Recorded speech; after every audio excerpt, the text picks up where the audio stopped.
మంథని నియోజకవర్గం కాటారం సబ్ డివిజన్లో తెలంగాణ రాష్ట్ర ఐటీ పరిశ్రమల శాసనసభ వ్యవహారాల శాఖ మంత్రి దుద్దిల్ల శ్రీధర్ బాబు రోడ్ షో ద్వారా పర్యటించారు. ఇక ముందుగా మంత్రికి కాంగ్రెస్ పార్టీ నాయకులు, కార్యకర్తలు, అభిమానులు, ప్రజలు పూలను చల్లుతూ ఘనంగా స్వాగతం పలికారు.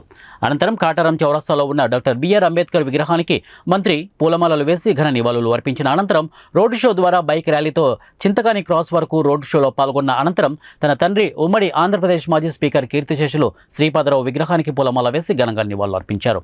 అనంతరం రోడ్ షోలో మంత్రి దుద్దిల్ల శ్రీధర్ బాబు మాట్లాడుతూ ప్రభుత్వం వచ్చిన వారం రోజుల్లోనే మహిళలకు ఉచిత బస్సు ప్రయాణం, ఆరోగ్యశ్రీ బీమా పథకాన్ని కల్పించామని, త్వరలో మిగతా గ్యారెంటీలను కూడా అమలు చేస్తామని ఆయన తెలిపారు. ఆశిస్తా ఉన్నా. ఈరోజు మనకు కావాల్సిందేది మన అభివృద్ధి.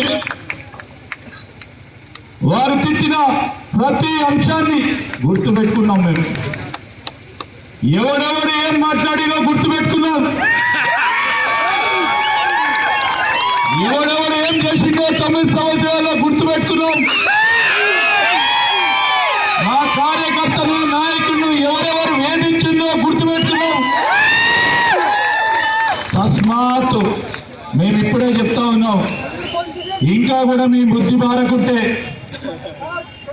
మా ఓపికను పరీక్షించకుండా అని చెప్తా ఉన్నాం.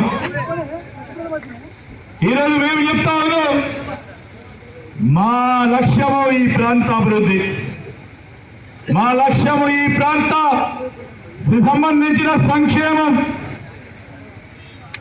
ఈరోజు మనకు కావాల్సిన అనేక అంశాలు ఉన్నాయి. మారుమూల ప్రాంతానికి సంబంధించి మనం ఈరోజు ఈ నేషనల్ హైవే చేసినాం. ఇక్కడ మొత్తం మహారాష్ట్ర నుంచి మొదలు పెట్టుకుంటే మద్రాసు వరకు పోయే నేషనల్ హైవే